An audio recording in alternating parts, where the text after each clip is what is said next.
Today, we lost a legend, Maggie T. Deborah Hutton was one of her favourites, a colleague and dear, dear friend. She joins me. Deb, I know how close you were to Maggie. I'm so sorry. Yeah, Ali, I was just listening to Peter Chadwick, and he said he was in shock, and that's how I felt about it this morning.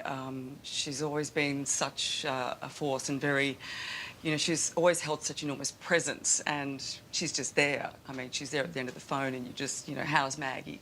And yeah, I couldn't quite believe it when I heard it today, and just had to take a bit of time out. We've lost one of the greatest people. She's more than just an icon.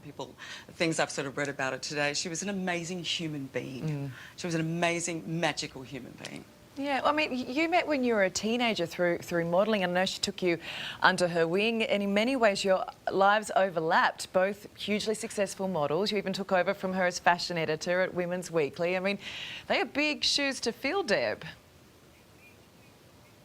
Enormous, and she actually had big feet too, by the way. But yeah, I mean, she started booking me in the 80s, and in the pack earlier that you showed, she did all these amazing shows and with incredible choreography, and it was just, something was just so perfect. She put everything into it, and everything had to be just right. And she booked me all the time because the 80s, I had, a lot of hair, and everything in the 80s was big. And so she sort of, that's when I started working with her. She was formidable. If you missed a line or missed a step, well, you'd certainly know about it.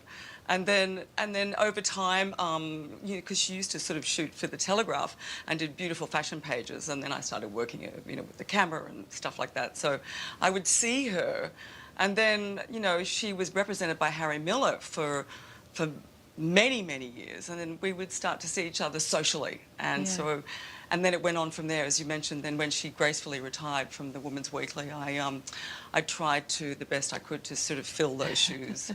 So yeah, she is the Women's Weekly. Yeah, and I know that, as you said, she's such a trailblazer, and lots of words are used to describe her, but she was such a fierce supporter of women. I mean, she built up those around her, and she was genuinely excited by their success. She was excited by yours. But I also love that she wasn't afraid to show a bit of tough love either. I mean, didn't she tell you off once something about a cigarette? Well, modelling, Ali, not sure you would know this, but it can be quite boring. And so all the models would sit around and just be smoking cigarettes in between breaks when we were sort of doing rehearsals. And we're all sitting there with our legs crossed. And she came up one day and she said, "Oh, for God's sake, what are you doing? Get rid of those cigarettes." And she just basically, and we all went, God, we sort of raced around and put them all out. And she said, you've got to look after your skin. So she sort of gave us, the old talking to. The other thing, I remember sitting there and we had our legs crossed, and she said, "Get your legs down. Varicose veins." And she sort of yelled out these things. We were all absolutely terrified. It's okay, Maggie. Maggie's here. Shit, let's just watch ourselves.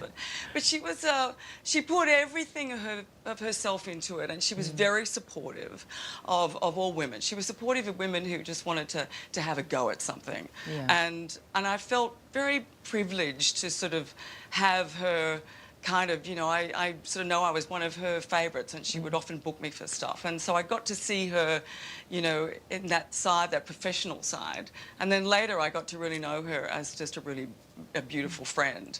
And then we had, it's just, she's just been there. She's been there for so long in my life. I find it really hard to come to terms with the fact that she's no longer here.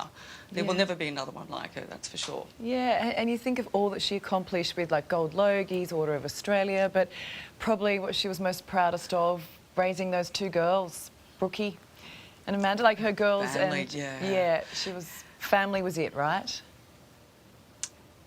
Yeah, look, this is the thing. She was, in the days, right, and we're talking about, the 60s and stuff, to be a single mum in those days is really, really tough. You got little support from the government, if at all. She had to raise Brookie and Amanda pretty much single-handedly. So she went off and she knew she had to do something. So she created this amazing, fashion PR business, and she did that on her own, and she went out and she got clients, and she did amazing shows, and, she had the Telegraph, she had clients. Then Harry took her on, and then Harry sort of just, her she bloomed, and you could sort of see there wasn't anything that she didn't do. But she did it because she had a family to support. Yeah. And the girls are just, they're beautiful. They're a legacy. And her beautiful grandson Marco, she couldn't have been more proud and more in love. And so that's that's her heart. You know, she really was all about heart, Maggie. It was a bit of show, but she was also very funny, Ali. She loved to laugh, and she could swear so elegantly. Well, we just heard that. She dropped a few in the package we just heard. But look, I think you're right, Deb. I mean, she truly was a superwoman, and we just appreciate you coming on tonight and talking about her and sharing those stories. Thank you. Yeah, pleasure, Ali. And here's to Maggie. May she rest in peace. Beautiful.